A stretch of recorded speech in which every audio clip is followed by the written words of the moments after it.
Estamos en el tiempo que les da gripa, a uno les da, a otros se les quita. Y así estamos, ¿verdad, hermanos?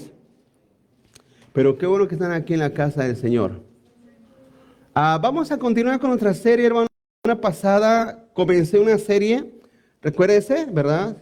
Siempre les enseño a través de series. Así es que todas están en el website, o mejor dicho, en la página de YouTube y en Facebook de la iglesia, un bautista, y para que, si quiere escucharlas, las de la semana pasada, ahí están. Gloria al Señor. Así es que vamos a esta segunda parte, el tema de viviendo en el reino de Dios, hermano. Y vamos a abrir nuestra Biblia en Mateo capítulo 16, verso 16, hermanos. Mateo 16. Respondiendo Simón Pedro, dijo: tú eres el Cristo, el Hijo del Dios viviente. Entonces le respondió Jesús: bienaventurado eres, Simón, hijo de Jonás, porque no te lo reveló carne ni sangre, sino mi Padre que está en los cielos. Y yo también te digo que tú eres Pedro, y sobre esta roca edificaré mi iglesia, y las puertas del Hades no prevalecerán contra ella. Amén, hermanos. El tema número 2 de esta serie es el reino de Dios. El reino de Dios prevalecerá, hermanos. Es la promesa de Cristo, que su iglesia, su reino prevalecerá. Vamos a orar. Padre, gracias en esta mañana por habernos permitido adorarte, exaltar tu nombre. Señor, haberte adorado en espíritu. Te pedimos ahora, Señor, que hablas a nuestra alma, a nuestro corazón por tu palabra. Y que tu espíritu, Señor, pueda ministrar nuestra alma, darnos entendimiento, conocimiento, darnos el consejo que necesitamos, darnos, Señor amado, la esperanza y el aliento, mi Dios, como pueblo tuyo. En el nombre de Jesús te lo pedimos, mi Dios. Amén. Amén y amén. Gloria a Dios. Tome su asiento, hermano. El reino de Dios prevalecerá porque es la promesa de Cristo. A través de los siglos, hermano, voy a la introducción de ahí de sus notas. Si no tiene notas, puede pedirlas. Solamente levante la mano y una mujer le va a llevar unas notas. A través de los siglos, desde que Jesús estableció su iglesia ahí en Hechos capítulo 2, hermanos, de ahí en adelante, su iglesia que ha sufrido grandes, hermano, embestidas de parte del reino de las tinieblas, y muchas veces, hermano, ha deseado extinguir, ¿verdad?, el reino de Dios manifestado en su iglesia. ¿Sabe? Sí, ha mirado eso, cómo la iglesia ha sufrido, hermano, a través de los siglos, a través de los años, ¿verdad? El enemigo, Satanás, se ha levantado en contra del reino de Dios. La semana pasada les hablaba, ¿verdad?, acerca cómo el reino de Cristo, el reino del Padre, el reino del Espíritu de Dios es un reino que ha venido a ser establecido a través del arrepentimiento y nos trae a una paz con Dios. Y ahora, hermano, entenderemos cómo ese reino de Dios se manifiesta y es manifiesto a la iglesia, al mundo a través de su iglesia. En este pasaje no voy a hablar acerca de la mala interpretación que la Iglesia Católica Romana, hermano, le da a este pasaje, poniendo a Pedro como el primer papa y como el poseedor de las llaves de las puertas del reino de Dios, hermano, porque eso es incorrecto, ¿verdad? Ni la Iglesia Católica, Cristo aquí no estaba formando la iglesia católica y Cristo no le estaba dando a Pedro las llaves del reino eterno, las llaves de las puertas del reino, como se oye y se ve coloquialmente, ¿verdad? Cuando alguien muere dice, voy a ir con San Pedro ya. No, hermano, déjese una cosa, que eso es totalmente incorrecto. Aquí no hay ninguna de esas interpretaciones. Jesús está hablando de términos más reales y más profundos. Y en realidad, hermano, está hablando de su iglesia como el establecimiento visual de su reino en la tierra. Quiero referirme a través de este pasaje de lo que Jesús declaró acerca de su reino. Otra verdad que entendemos es que su reino se manifiesta, vuelvo a decir, a través de su iglesia.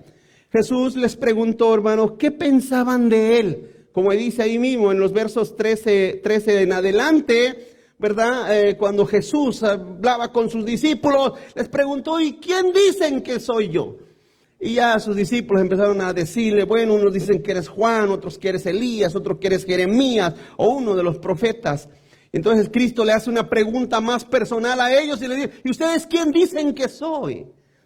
Ustedes que me conocen personalmente, ustedes que han andado conmigo durante mucho tiempo y han visto mis milagros y han visto tantas cosas, ¿ustedes qué opinión tienen de mí? ¿Qué creen de mí? Eso es importante, hermano, porque es una pregunta personal. Es una pregunta que Dios hace personalmente a cada uno de nosotros. ¿Qué es tu opinión de mí? Y usted sabe, hermano, que mucha gente tiene un problema para identificar a Dios. No solamente a Dios, tienen un problema para identificar a Cristo, hermanos. Siempre he dicho, mire, siempre le he dicho, le he explicado. Cuando usted le pregunta a cualquier persona, oye, ¿tú crees en Dios? Todo el mundo dice, la mayoría dice que ¿qué? ¿Hermanos? Que sí. Porque ese Dios invisible, cualquiera puede ser una imagen de Él. ¿Sí o no? El más terrible asesino dice, no, Diosito y yo tenemos una relación. Diosito y yo, Dios, yo y mi Dios. Hay gente que piensa de Dios conforme a su pensamiento, su idiosincrasia. Pero cuando la persona, hermano, se topa con Jesús, ahí las cosas cambian. Porque Jesús no solamente es la imagen del Dios invisible, sino que Jesús, hermano, es la imagen del Dios moral que nos va a juzgar a todos. ¿Sí? Él es el Dios moral que nos va a juzgar a todos. Por ejemplo, el movimiento homosexual, ellos no tienen ningún problema con Dios. Ellos no tienen ningún problema con Dios. Ellos dicen, Dios nos ama a todos. Pero cuando se topan con Jesús, y Jesús claramente nos enseña que el homosexualismo es reprobado delante de Él, hermano, el hombre tiene un problema para relacionarse con Jesús. Con Dios no, pero con Jesús sí. Con Dios, como es espíritu y no lo ven, con él no tiene ningún problema de pintarlo, dibujarlo o imaginárselo como ellos quieren, pero con Jesús sí tienen un problema. Porque Jesús nos dijo, hermano, claramente que amaremos a Dios en los 2 mandamientos, a Dios sobre todas las cosas y a nuestro prójimo como a nosotros mismos. Ahí hay un problema. Así es que Jesús establece su iglesia, pero hay algo muy importante también entender, que no la establece sobre Pedro, sino que la establece sobre un fundamento, y ese fundamento es Cristo Jesús, es el mismo. Vamos al punto número 1, hermano. El reino de Dios es una revelación. El reino de Dios es una revelación. Una vez más ahí en el verso 16, dice, respondiendo Simón Pedro, dijo, tú eres el Cristo, el Hijo del Dios viviente. Entonces le respondió Jesús, bienaventurado eres Simón, hijo de Jonás, porque no te lo reveló carne ni sangre. Fíjate lo que dice Jesús, no te lo reveló carne ni sangre, sino mi Padre que está en los cielos. Dice otra versión, bendito seas Pedro, hijo de Jonás, porque no sabes esto por tu propia cuenta, sino que te lo enseñó mi Padre que está en el cielo. Y dice otra versión, Jesús le contestó, feliz tú, Simón, hijo de Jonás, porque ningún mortal te ha revelado esto, sino mi Padre que está en los cielos. Así es que el reino de Dios, hermano, es una revelación espiritual a aquellos que son llamados a la vida eterna. Sí, es algo muy, muy importante. Eso es lo que nos diferencia de los inconversos, y nosotros, los creyentes, es lo que nos diferencia de las sectas al cristianismo verdadero. ¿Qué es la diferencia entre el cristianismo y las sectas, hermano, que hay en este mundo? La revelación espiritual del Padre, del Hijo y del Espíritu de Dios. Así es que mucha gente puede decir, hermano, en cierta manera, que conoce a Dios. Pero vuelvo a decir, su fruto espiritual tiene que manifestarse a través de ese conocimiento. Así es que vemos que esa revelación espiritual lo podemos identificar como el nacer de nuevo, hermano. La semana pasada se los explicaba, una persona que se arrepiente es una persona que nace de nuevo, y es una persona que entra al reino de Dios, y de ese reino, hermano, jamás es expulsado. ¿Sabe eso? Jamás es sacado. Cuando una persona entra al reino de Dios y Dios empieza a trabajar en su vida y Dios empieza a hacer una obra de restitución, una obra hermano, de reconstrucción en su alma, en su mente, en sus pensamientos, esa persona, su obra, la obra del reino de Dios sobre esa persona no se detiene jamás. Por eso mire, esta mañana les decía, y es por eso que la Biblia nos enseña que debemos de soportarnos los unos a los otros, porque Dios está trabajando en tu hermano. Dios está trabajando en tu esposo, en tu esposa, en tus hijos. ¿Cuántos dicen amén, hermanos? Dios está trabajando en nosotros. Dios está trabajando. Y yo sé que usted me mira como diciendo, pues, pero ¿como para cuándo, pastor? Ya tengo 30 años con este hombre, con este esposo, y ¿como para cuándo? Ya tengo 20 años con este hermano que todas las veces que lo veo tiene una cara de enojado. ¿Para cuándo, pastor, será el cambio? Es una cosa, hermano, hasta que se muera. ¿A cuánto les da paz esa solución, hermano? Hasta que se muera. ¿Sí? Cuando se muera, Él descansa y nosotros también. Todos descansamos en paz cuando dicen amén, hermanos. Así es que es importante que entendamos esto. ¿Por qué? Porque Cristo nos ha introducido a un reino espiritual en el cual Él está obrando en nuestras vidas, hermano. Obrando en nuestras vidas. Así es que el reino de Dios se manifiesta visiblemente en su iglesia. No hay ningún organismo en la tierra que sea como la iglesia de Cristo, hermano. Ninguno. En ningún lugar vas a poder tú conocer, entender, experimentar, vivir las cosas que se viven dentro de una iglesia. Por eso cuando tú escuchas, te lo he dicho muchas veces, cuando tú escuchas personas que dicen no hay necesidad de congregarnos, esa persona, hermano, no solamente está mal de la cabeza, esa persona es un emisario, escúchame lo que te voy a decir, es un emisario de Satanás. Satanás está obrando a través de esa persona. Cuando alguien te dice, no hay necesidad de congregarte, tú y Dios debes hacer una cosa.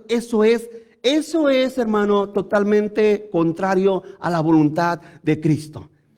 Porque la voluntad de Cristo es que el reino, su reino espiritual, el reino invisible, se manifieste a través del reino visible de la iglesia. Así es que Cristo comienza con Pedro, Cristo comienza con los discípulos, con sus apóstoles, que les enseñó.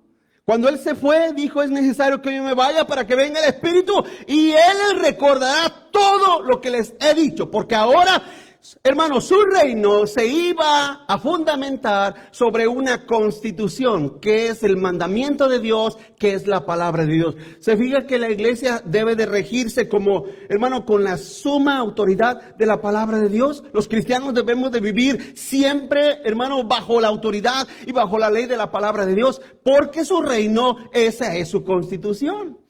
Así como Estados Unidos tiene una constitución, todos los países tienen una constitución, tienen leyes legislativas. De la misma manera el reino de Dios, que es su iglesia, hermano, tiene una ley constitutiva que es la palabra de Dios. Nadie puede hacer y nadie está encima de la palabra de Dios. Continúa adelante. El Padre a través de Cristo nos concede entrar a ese reino. Dijo Jesús en una ocasión, yo soy la puerta. Yo soy la puerta. Hermanos, todos los que quieren heredar la vida eterna tienen que entrar por la puerta que es Cristo Jesús. Nadie, de ninguna manera, de ninguna forma puede entrar al reino de Dios si no es a través de Cristo. Así es que eso es una concesión espiritual que el Padre le concede a los humanos. A través de Cristo, el Señor llega a tu vida a través de la palabra del Evangelio. Y entonces, por el nuevo nacimiento que Él procrea en ti, te hace entrar a ese reino espiritual, hermano. Y ese reino espiritual lo empiezas tú a descubrir y a comprender, a entender y empiezas a vivir en Él. Es lo que trata esta serie, viviendo en el reino de Dios. Juan capítulo 3, verso 1. Dice, había un hombre de los fariseos que se llamaba Nicodemo, un principal entre los judíos. Este vino a Jesús de noche y le dijo: Rabí, maestro, sabemos que has venido de Dios como maestro, porque nadie puede hacer estas señales que tú haces.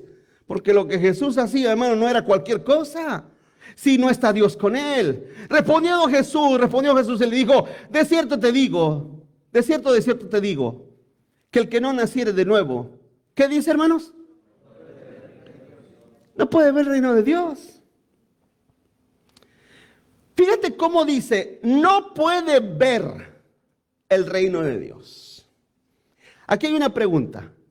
¿Podemos ver lo espiritual nosotros siendo humanos? Hay cosas que no, pero hay cosas que sí. Por ejemplo, yo no puedo ver ángeles. Si usted dice que mira ángeles, díganos de cuál fuma para que todos los veamos. Amén, hermanos. Díganos qué toma para todos mirarlos. Si usted dice que oye voces angelicales o que escucha la voz de Dios, déjeme saber qué hace usted como para escuchar eso. Eso no es posible. Lo espiritual no es posible verlo. Usted dirá: pero Abraham lo miró. Pues es que en aquellos tiempos Abraham no tenía una Biblia, amén, hermanos. Se los he dicho muchas veces. Usted tiene la escritura. Pero usted puede ver el reino espiritual a través de la iglesia de Cristo. Hermanos, para que ustedes estén aquí y estén en su sano juicio, en primer lugar, ¿cuántos dicen amén? Bueno, eso me imagino, amén, hermano. Que estén aquí, que no estén allá, en el mundo, perdidos, sin Cristo. Para que estén aquí, escúcheme esto, hace falta el poder de Dios. Solamente el poder de Dios puede juntar, reunir a personas inteligentes, capaces, de todos los estratos sociales, pobres, ricos, humildes, de cualquier lugar. Solamente la gracia de Cristo puede reunirlos en el reino visible que es la iglesia. Por eso te he dicho muchas veces, hermano, mira, está prohibido que usted juzgue a la iglesia. Prohibido. Para que lo entienda, no es que esté mal, no es solamente que esté mal, está prohibido que usted juzgue a la iglesia. ¿Por qué? Porque ella es el reino de Dios. Ella es el reino de Dios. Esta mañana hablábamos de la unidad en la familia.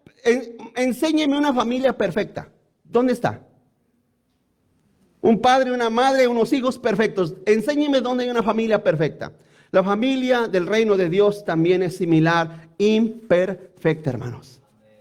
Imperfecta. Si es que podemos ver el reino de Dios trabajando, obrando. Por eso usted se reúne constantemente se reúne. ¿Por qué? Porque, bueno, yo en lo personal creo que la palabra de Dios tiene el poder de cambiarlo, transformarlo, darle un nuevo pensamiento para que usted ahora comprenda y entienda qué es la voluntad de Dios. Por eso se las predico. Por eso no le vengo aquí diciéndole: anoche me habló un ángel. No, sino que abrimos la Biblia, la leemos y la entendemos y comprendemos qué es la voluntad de Dios para que nosotros podamos ser hacedores, hermanos, de la ley de nuestro Dios. Es como cuando te para un policía. Cuando te para un policía que vas a exceso de velocidad. Vas a 120 millas por hora. Te para. Espérate tantito, ¿dónde vas? ¿Qué no sabes que el límite que aquí son 25, 40, 75 millas? Tú no le puedes decir al policía: ay, señor policía, es que usted no sabe. A mí Dios me dijo que le pisara.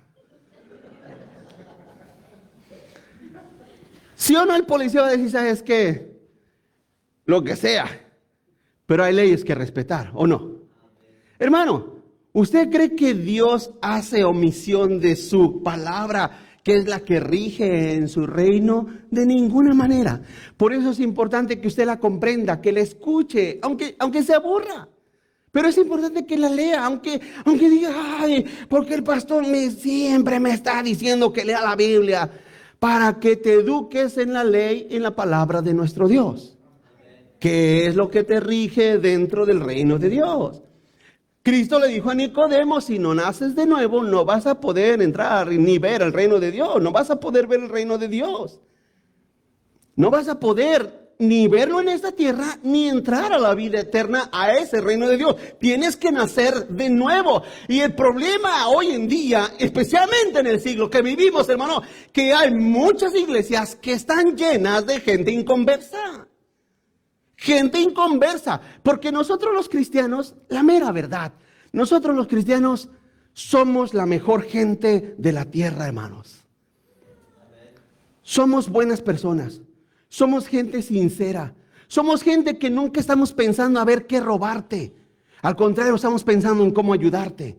Somos personas, hermano, que cuando tenemos una amistad, la tenemos una amistad sincera. No maldecimos. No te invitamos a tomar ni a emborracharte, ni te voy a invitar a ir a asaltar un banco. Dios ha creado de su iglesia, del reino de Dios, una iglesia, un reino de gente transformada. Que cuando hacemos fiestas, cuando hacemos comidas, comemos y seguimos comiendo. ¿Amén, hermanos? O sea, en realidad es para eso. Pero usted cuando se reúne con los hermanos, no se va a poner, hermano, a tomar y ya se empieza a pelear con el otro como sucede allá en el mundo. No va a oír chistes groseros. No va a oír malas palabras, va a oír solamente lo que edifica uno al otro. ¿Sí o no, iglesia? Entonces hay muchos inconversos que les gusta eso. Dice, oye, estos brothers sí viven la buena vida, ¿eh? Fíjate una cosa, tú necesitas nacer de nuevo. Necesitas nacer de nuevo. Necesitan nacer de nuevo para que vean el reino de Dios. Porque lo que ves en nosotros no es parte elemental de nuestra vida, sino lo que ves en nosotros es lo que Cristo ha hecho en nosotros. Porque si Cristo no estuviera en nosotros, hermano, olvídate, ¿qué ágapes? ¿Qué fiestas ágapes? Ni qué nada, hermano. Trajéramos, vamos a tener una fiesta con el fulano y todos llegáramos con nuestros 24, ¿sí o no, hermano? Así llegáramos, mira. Nunca se me olvida una ocasión que me invitaron a una fiesta de cristianos. Eran bien cristianos, hermanos, bien cristianos. Y empezaron a llegar los invitados. No te miento, hermano, le traían botellas al hermano. Le traían botellas. ¿Y qué pasó? Yo sé que pasó, que tiene de mal una copita. Yo soy como Timoteo, me duele la pancita. Vamos a decir que un pequeño trago de vino no te va a mandar al infierno. Pero como cristiano te ves mal. Te ves mal. No te ves bien. ¿Te ves cool? No te ves cool. Te ves mundano. Te ves carnal. O sea, si quieres verte bien, trata de que tu vida esté a la altura de lo que tú eres en el reino de Cristo. Bueno, el punto es que nosotros sí vemos el reino de Dios. Al menos yo sí lo miro. No sé usted, pero yo sí lo miro. Veo que Dios está obrando en ustedes. Porque si no obrara, no estuvieran aquí. No estuvieran aquí. Estuvieran en el mundo, estuvieran perdidos, estuvieran divagando en la tierra. Más bien, en cambio, Dios los ha llamado para que la palabra de Dios se les enseñe y esa palabra vaya haciendo un cambio, una transformación. ¿Cuándo? ¿Hasta cuándo? ¿Cuánto va avanzando? Eso solamente Dios lo sabe. Pero como dijo Pablo, hermano, que Dios terminará la buena obra que comenzó en vosotros. El Señor la completará. Así es que ármate de paciencia, porque el reino de Dios sí es visible. Continúa adelante. El reino de Dios es en parte visible. Vuelvo a decir, ¿cómo? ¿Dónde? En su iglesia. Esa es la parte visible. Lo invisible son los ángeles, es Dios, es el cielo, es el tercer cielo. Eso es invisible, no lo podemos ver. Nadie puede ver un ángel, nadie puede ver, no puedes escuchar eso. Eso está detrás del velo de nuestro Dios, está en el aspecto y en el espectro espiritual, donde nosotros aún no tenemos accesibilidad. Yo sé que escuchas personas por ahí que dicen, no, yo sí miré ángeles y escuché ángeles. Eso no es cierto. Eso es incorrecto. Y yo sé que usted dirá, pero pastor, la Biblia habla de hombres que miraron ángeles. Y el último pasaje, Hebreos, donde dice, sean hospedadores, porque algunos sin saberlo hospedaron ángeles. Debe decir una cosa, hermanos. ¿Sabe a quién se refería ese pasaje de Hebreos? Cuando Abraham hospedó a aquellos ángeles. Abraham no sabía. De cierta manera, hermanos, nosotros tenemos que entender que Dios nos ha hecho partícipes de un reino que es entendible a nuestra limitada capacidad. A nuestra limitada capacidad. Para mí es importante que usted vaya cambiando, transformando su vida. Y es visible a través de la iglesia. La iglesia de Cristo, hermanos, la iglesia del Señor, imperfecta y siendo, hermano, siendo la obra de Dios en esta tierra. Sigo adelante. Su iglesia, hermano, su iglesia es el rostro de Dios. Su iglesia es el rostro de Dios, o de ese reino, para que me entienda. La iglesia es el rostro de ese reino. Cuando me refiero a eso, me refiero, hermano, al cristianismo. Pero no me refiero al cristianismo, sino a los redimidos de Dios. Porque si nosotros decimos que solamente el cristianismo es el reino de Dios, en realidad el reino de Dios, si fuera la iglesia en sí, en general y en total, pues hay mucha imperfección, hermanos. Hay mucha imperfección. Entonces la gente tiene muchas excusas para no venir a la iglesia, para no juntarse con el reino de Dios. ¿A poco ustedes son el reino de Dios? Sí, somos nosotros. No, hombre. Si la otra vez le presté $500 a ese hermano y nunca me los pagó. Ese es el reino de Dios. Hay muchas imperfecciones, ¿sí o no, hermanos?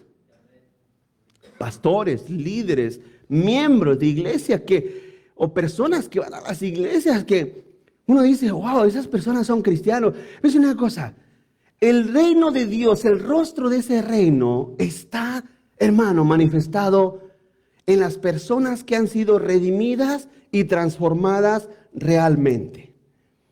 Ahora, ¿eso el mundo lo entiende? No lo entiende.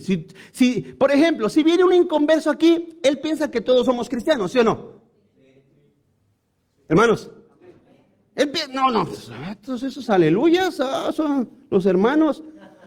Pero esa persona no sabe cuántos son nacidos de nuevo y cuántos no. Mira, te ha tocado. Hay iglesias, ¿usted sabe que hay iglesias que, por ejemplo, el fumar no es pecado? Hay iglesias que los miembros cuando terminan el servicio salen allá afuera y están, de hecho tienen hasta ceniceros fuera de los templos, hermano. Tienen ceniceros fuera del templo allí. Cuando termina el servicio, cómo me estresó el pastor. Y estar ahí fumando para desestresarme, porque el pastor cómo me estresó. Es una cosa, iglesia. Si uno mira eso, dice, bueno, pues, ¿estos son nacidos de nuevo o no? Vuelvo a decir, hermano. Mira, usted dirá, ¿en qué se basa, pastor, para decir que el vino, el fumar, o ir al baile es malo? Porque hoy en día usted no lo cree, cristianos que van al baile. ¿Qué tiene de malo?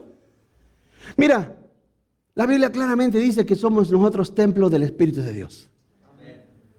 ¿Sí? Somos templo. Nuestra persona es templo del Espíritu Santo. Y en la santidad de Dios se refiere a apartarnos de todo lo que es de este mundo. Por lo tanto, hermano, nuestra vida debe de dar ese rostro para que el mundo no tenga jamás ninguna excusa de nosotros. Jamás. Dice Romanos 10:13. Fíjate, dice Romanos 10:13, porque todo aquel que invocar el nombre del Señor será salvo.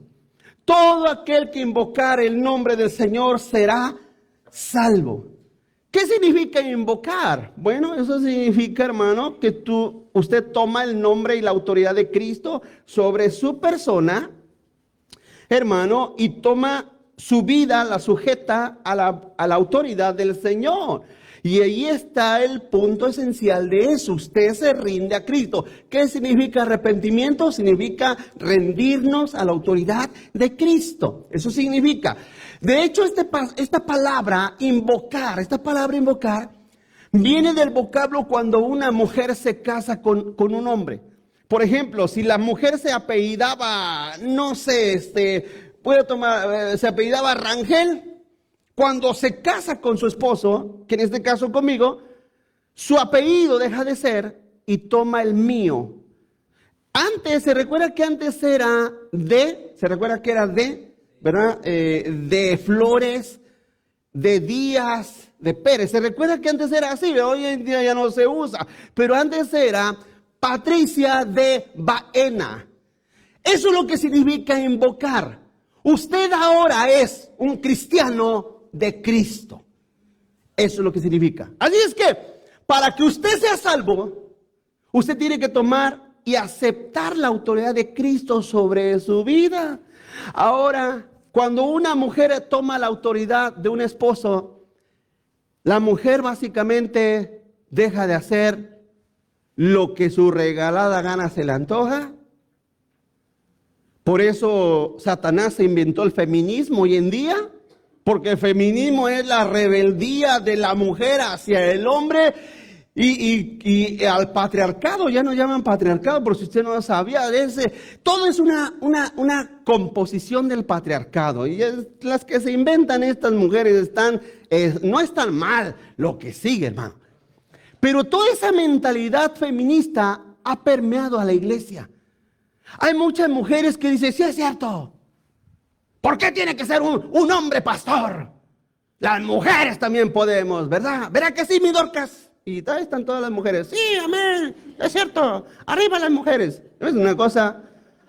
Esa rebeldía es básicamente el hecho de no aceptar la autoridad. Eso fue desde un principio.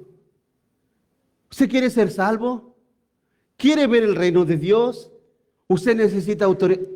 En este caso, por lo menos, aceptar la autoridad de Cristo sobre su vida. Sobre su vida.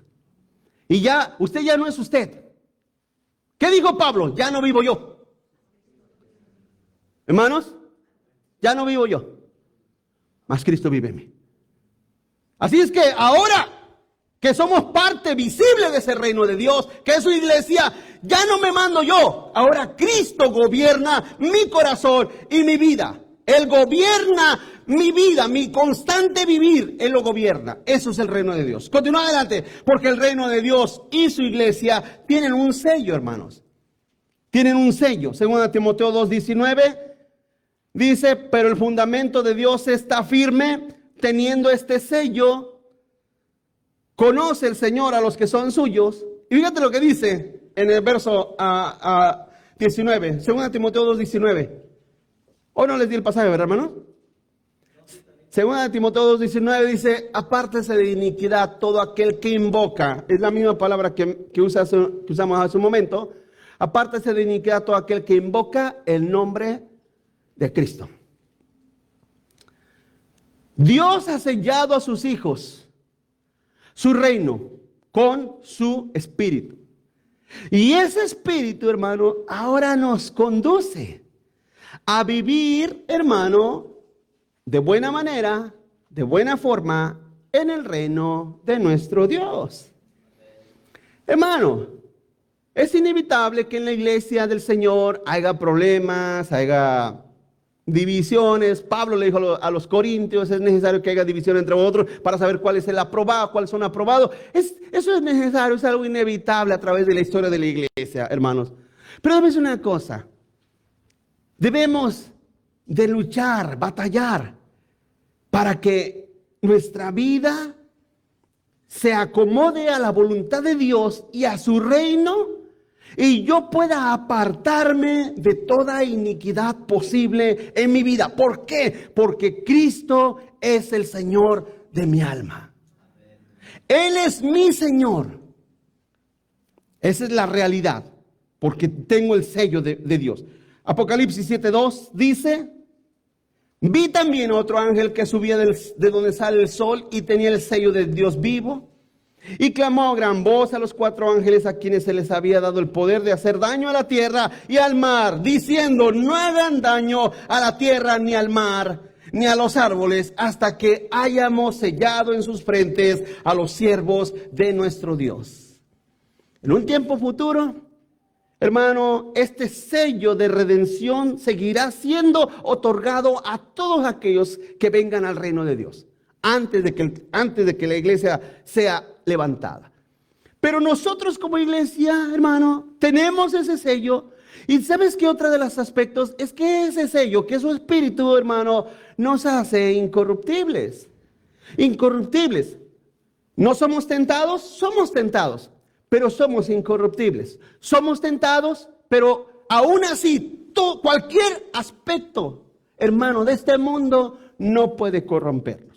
Cuando usted escucha a cristianos, personas que iban a la iglesia, que dicen: no, el hermano o la hermana iba a la iglesia, pero ya no va, se apartó, ya se regresó otra vez al mundo. Y siempre la misma cantaleta, siempre el mismo cuento: ¿por qué no vas a la iglesia?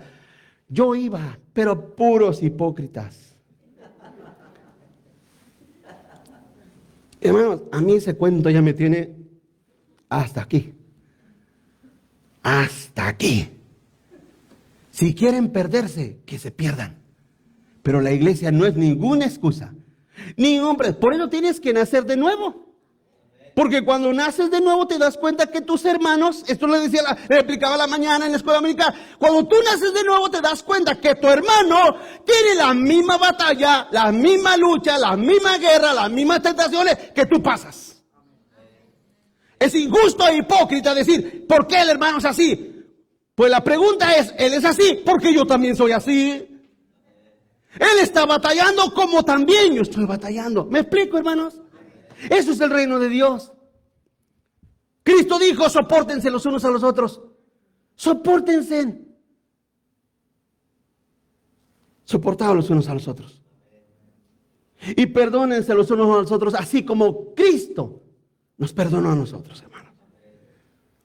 Así es que el sello de Dios está sobre nosotros, que es su espíritu, y ese espíritu, hermano, su Espíritu Santo me guía a su palabra, y aquí en su palabra leo, hermano, que debo de perdonar a mi hermano, no 3 veces, no 7 veces, sino hasta 70 veces 7. Ah, yo no sabía, pastor. Yo no sabía. Pues ahora ya lo sabes cuando dicen amén. Dice otro pasaje: no dejen de congregarse como muchos tienen. ¿Y a su nombre? A ver, otra vez, hermano. No dejen de congregarse con muchos. O sea, mira, si vas a hacer una costumbre, haz la costumbre de congregarte, no de no congregarte.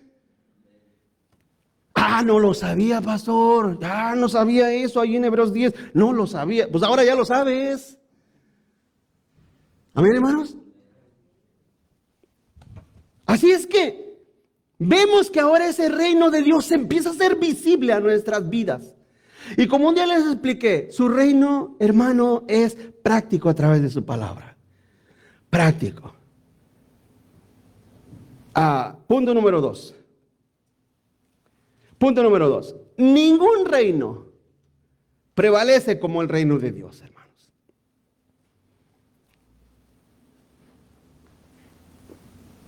Ningún reino prevalece como el reino de Dios. Cuando leemos en la Biblia y a través de la historia y estudiamos a través de los reinos antiguos, el reino egipcio, el reino asirio, el reino babilónico, el reino romano, el reino griego. Cuando leemos de todos esos reinos, hermanos, todos esos quedaron en los libros de historia. Todos. Pero el reino de Cristo, hermano, tiene más de 2000 años, bueno, establecido sobre la tierra, y sigue creciendo. Sigue avanzando. ¿Por quiénes? Pues por los que aman al Señor, hermano. ¿Por quién más? Ni modo que por los que van a la iglesia, no, por los que aman a Cristo, por los que aman al Señor, por los que tienen su amor en el Señor. Por ellos es que el reino de Dios sigue adelante, porque Dios los sigue, hermano, fortaleciendo. Ahí, volvemos a Mateo 16, 18. Y yo también te digo que tú eres Pedro. Fíjate lo que le dice, y sobre esta roca, tú eres Pedro, pero sobre esta roca edificaré mi iglesia y las puertas del Hades no prevalecerán contra ella. Se lo leo otra versión, dice, por eso te llamaré Pedro, que quiere decir piedra. Sobre esta piedra construiré mi iglesia y la muerte no podrá destruirla. Y dice otra versión, por eso te digo que tú eres Pedro y sobre esta piedra voy a edificar mi iglesia y el poder del abismo no la vencerá. Así es que vemos, hermano, que Cristo le está diciendo a los apóstoles, ustedes tienen la responsabilidad de poner un fundamento sólido. Poner un fundamento sólido. Le voy a dar una transliteración para que, a ver si lo logra entender. Porque dirá, bueno, pastor, pero Pedro era la piedra principal. No, Pedro era una piedrilla, hermanos. Pedro era una piedrilla. Cristo es la roca. Ahora usted dirá, pero entonces, ¿cómo es que ellos tenían esa responsabilidad? Bueno, ¿alguna vez usted ha visto, hermano, cuando se comienza un edificio que se tiene que poner un fundamento de cemento? Pero los constructores no son el cemento mismo. ¿O sí? ¿Se acuestan ahí los constructores en el fundamento? Los constructores ponen el fundamento. Ese material es diferente a los constructores. Cristo le está diciendo a Pedro, tú vas a construir ese fundamento. Porque el fundamento soy yo, la roca. Así es que el infierno, hermano, mire, Cristo sabía que el infierno iba a venir en contra de la iglesia, ¿o no? Satanás siempre ha querido destruir todo lo que es de Dios. En el principio, destruyó al hombre y a la mujer, los destruyó espiritualmente, haciéndolos desobedecer a Dios, ¿sí o no? Destruyó a los primeros hermanos, instigando a uno que matara al otro.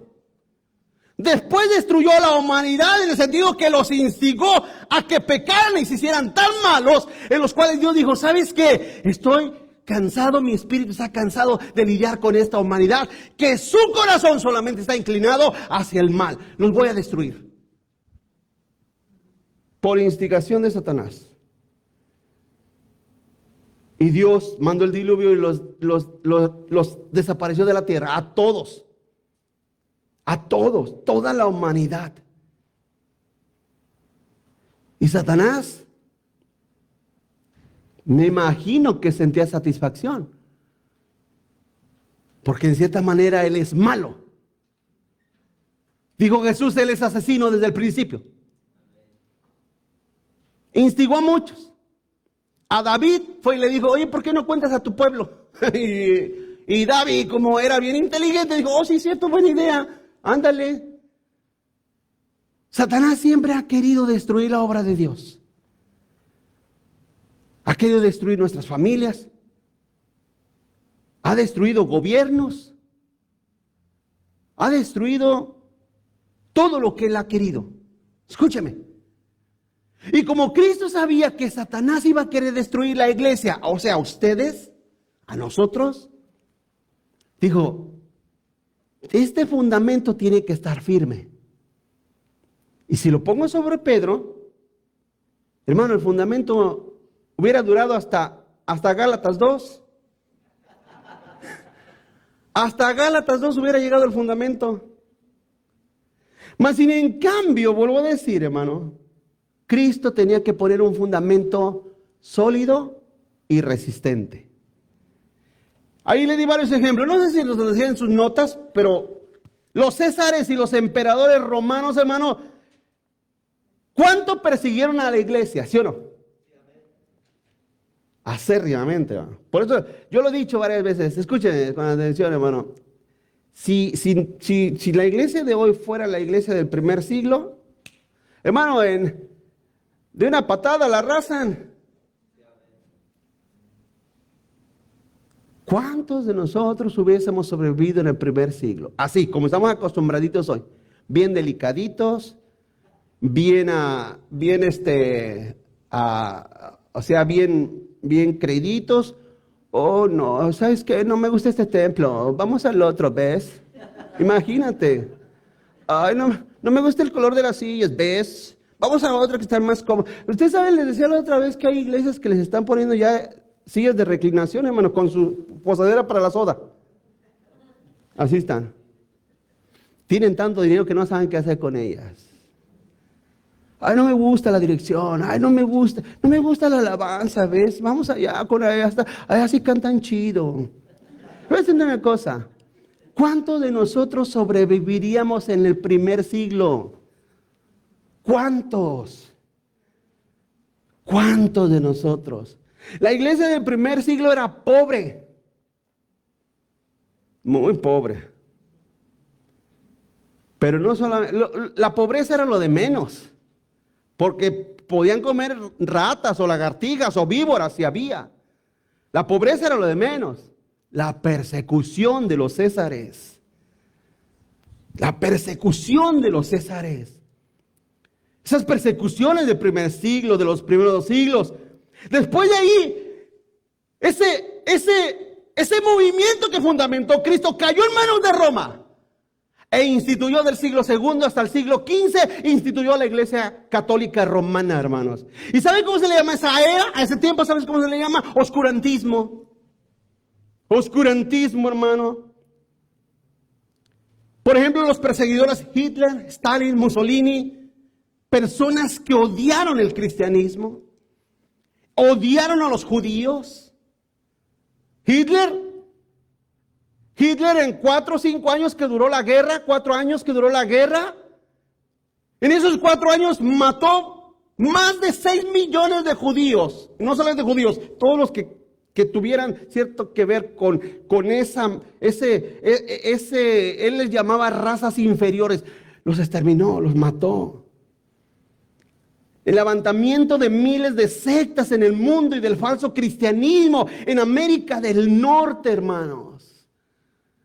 Yo te lo he explicado muchas veces. Aquí en Estados Unidos, lo que nos hostiga, lo que ha venido a ser, en vez de ser una bendición y algo que debemos de usarlo y verlo como una bendición para la expansión del reino de Dios, no, ha venido a ser nuestra principal piedra de tropiezo y se llama la abundancia y la prosperidad.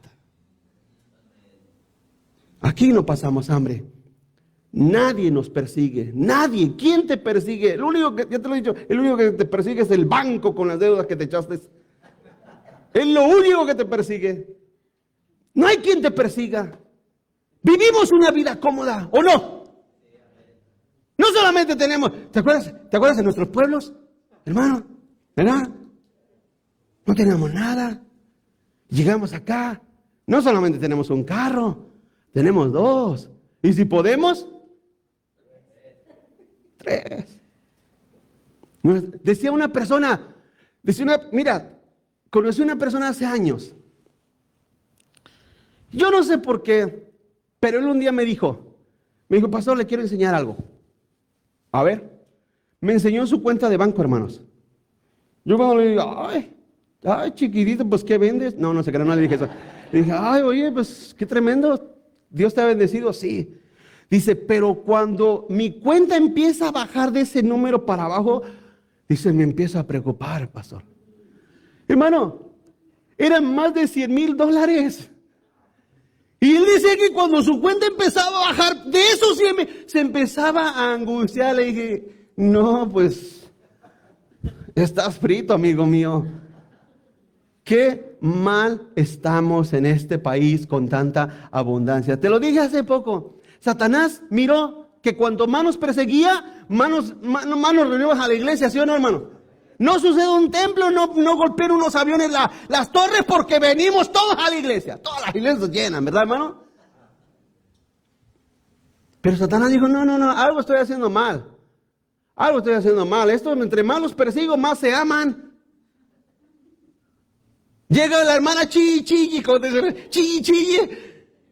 Y en vez de atribularla, todos la abrazan y le dicen, no te preocupes, hermana mía, aquí estamos, vamos orando por ti. Entre más los hostigo, más se afirman. Y Satanás dijo, no, ¿sabes qué? Algo estoy haciendo mal. ¿Qué haré? Ya sé. Les voy a dar buenos trabajos. Les voy a dar buenos carros. Les voy a dar buenos sistemas de prosperidad y abundancia. Y entonces el cristianismo vino a caer en una de sus peores falsedades, hermano, especialmente aquí en América del Norte. Miles de falsos maestros. Fíjate, como la iglesia ha prosperado tanto y es próspera en este país, que no faltaron los falsos maestros que dijeran, cuánta gente rica y de dinero, ¿verdad, hermanos?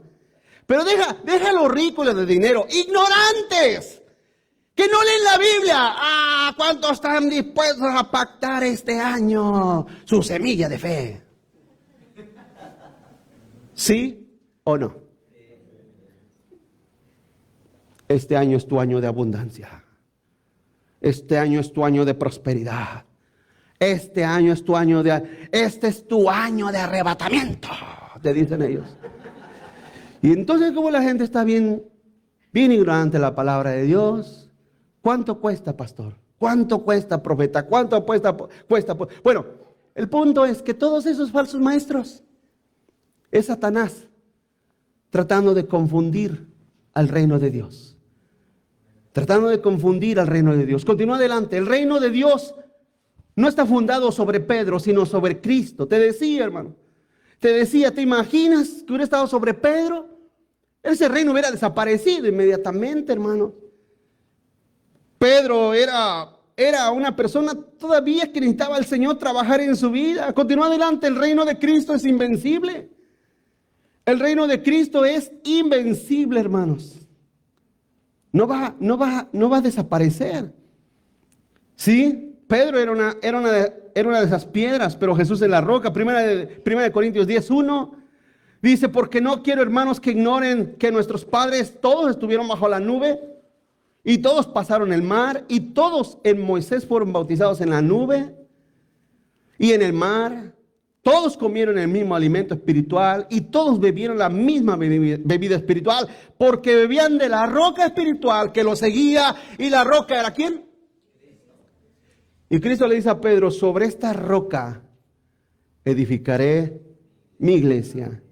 ¿Quién es esa roca? Primera Corintios 3:11 dice, porque nadie puede poner otro fundamento que el que está puesto, el cual es Jesucristo. Hermanos, el reino de Cristo visible, primero invisible, después visible, no va a desaparecer. No va a desaparecer. No importa que aparezcan miles y miles de falsos maestros, miles de falsas doctrinas, otras cuantas sectas. No importa, no importa que seamos perseguidos. No importa que seamos perseguidos. La iglesia de Cristo va a permanecer por siempre. ¿Por qué? Porque está fundada sobre Cristo la roca. Él es el fundamento. Continúa adelante. El reino de Cristo es como un edificio espiritual, hermanos. El reino de Cristo es como un edificio espiritual. Efesios 2:19. Fíjate lo que dice. Fíjate lo que dice. Le dice Pablo. Así que ya no son extranjeros ni advenedizos. Sí, ya no eres ningún extranjero. Hermanos, tienes que sentirte parte de ese reino. ¿Cuántos aquí creen que Cristo los ha salvado? Nada más a uno o dos. A ver, levanten la mano. ¿Cuántos creen que Cristo los ha salvado? Siéntete parte de ese reino. A mí, a veces cuando a mí me ha tocado oír personas que dicen, personas que hablan como que no son parte de la iglesia, del reino de Cristo. Cuando se diga, esta es mi iglesia, estos son mis hermanos, en donde sea, porque hay gente que nos está escuchando, nos está viendo en otro país, en otro lugar. Hay gente que nos está escuchando ahorita, donde quiera que estén, que digan, este es mi lugar, esta es mi iglesia, este es mis hermanos, mis hermanas. Estos son mis jóvenes, mis niños. Esto es lo que Dios me ha traído, porque soy parte del reino de Dios. Porque soy parte de ese reino. Así es que tienes que ser parte. ¿Qué dice aquí Pablo? Ya no soy extranjero, ya no son extranjeros ni advenedizos, sino conciudadanos de los santos y miembros de la familia de Dios, edificados sobre el fundamento de los apóstoles y profetas, siendo la principal piedra del ángulo Jesucristo mismo. Fíjate, Pablo está rectificando, o mejor dicho, aclarando, esclareciendo lo que Cristo le dice a Pedro. La iglesia católica le dice, no, Cristo es el primer papa, y la iglesia católica romana es la iglesia de Cristo. No, hermanos. Los papas católicos romanos siempre han sido emisarios de Satanás, en primer lugar. Y en segundo lugar, la iglesia católica, que ha sido asesina, idólatra, usurpadora, ha ocultado la verdad del evangelio a miles y millones de almas que han ido directo al infierno, porque ellos simple y sencillamente, teniendo la misma palabra que nosotros tenemos, porque si usted lee una Biblia Reina Valera 1960 y una Biblia católica, porque ellos dicen que tenemos otra Biblia, ¿verdad, hermanos? Es una tontería, es la misma Biblia. Un sacerdote católico tiene la misma Biblia que nosotros, pero ellos la esconden, se la esconden a la gente. La Biblia, la palabra de Dios, tiene que ser para la gente, para que la gente conozca a Cristo y conozca la verdad. Así es que aquí no está hablando de la iglesia católica romana.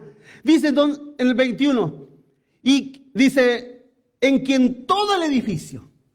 ¿A qué edificio se refiere? A la iglesia, al reino de Cristo, su iglesia visible, bien coordinado, va creciendo para ser un templo santo en el Señor, en quien vosotros también sois juntamente edificados para morada de Dios en el Espíritu. Así es que tú eres parte de ese reino. Si crees que Cristo te ha salvado, crees que Él te ha redimido, tú crees que Él es tu Salvador, tu Señor, tú eres parte de ese reino. Eres parte de ese reino de Dios. Y tienes que madurar. Ya tienes que madurar. Tienes que entender que a donde quiera que tú vayas, te vas a encontrar con iglesias imperfectas, ¿o no? ¿O no, hermanos? Como, ¿quién decía? El día que encuentres una iglesia perfecta, no entres porque la vas a echar a perder. Y es verdad. Es verdad. Hay gente que viene aquí y dice, ay, estos hermanos bien portaditos, mira, todos bien atentos, se ven bien amorosos, me saludaban. Es porque ustedes no los conocen. No los conocen. Hermanos, durante mis 20 y tantos años de pastor, nunca he conocido gente perfecta. Nunca. Jamás.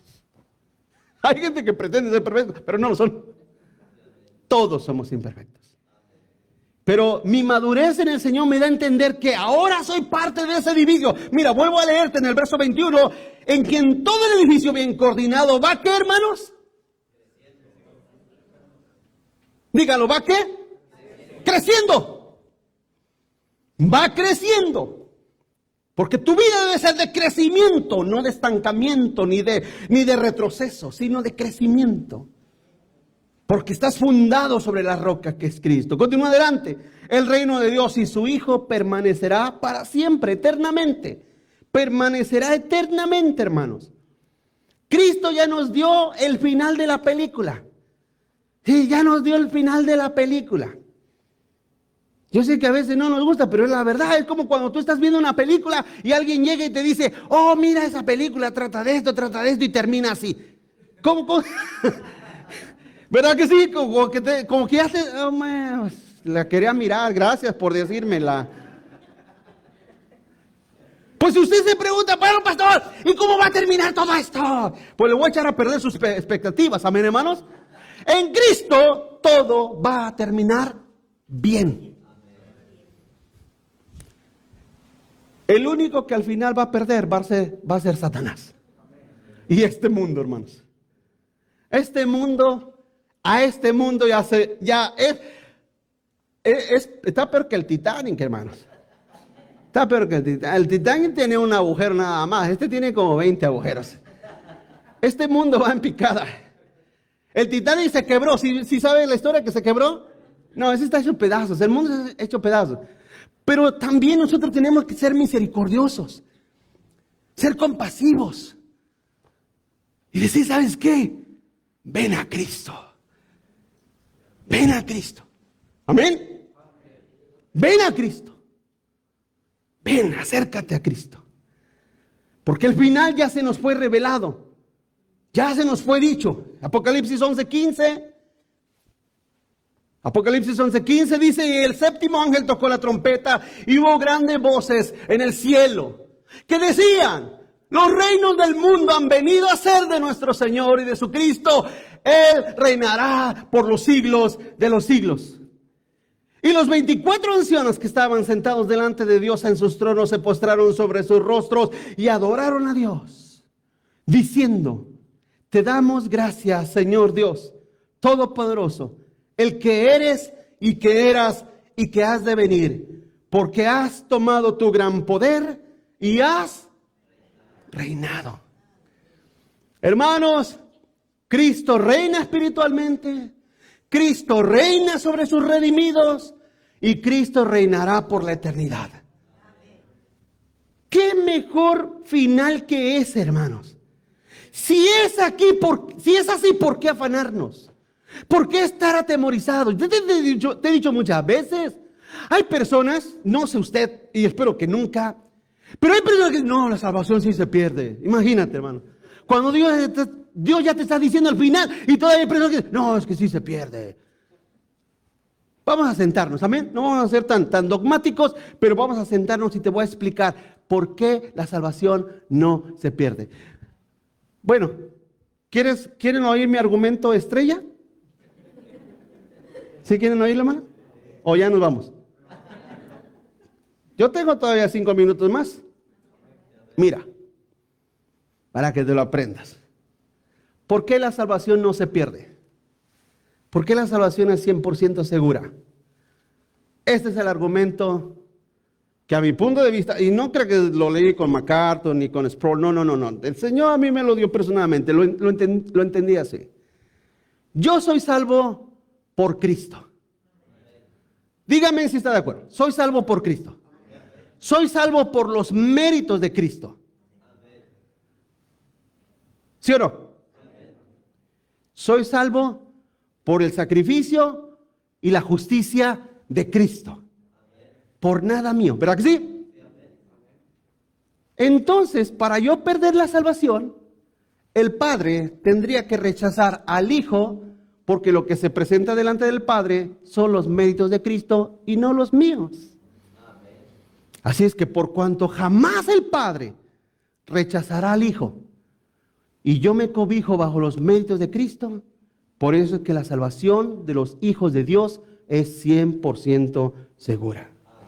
Una persona que cree que la salvación se pierde es porque él confía en sus propios méritos, confía en su justicia, confía en su buena persona que es, confía en sus obras. No. La Biblia claramente nos dice, hermano, que todo es por medio de Cristo Jesús. Continúa adelante. Ese reino sufrirá violencia. ¿Sí? Sufrirá violencia. Nosotros creemos que el Señor arrebatará a su iglesia, pero antes de que la arrebate, bueno, el enemigo se enfurecerá porque sabe que le queda poco tiempo. Apocalipsis 12:10.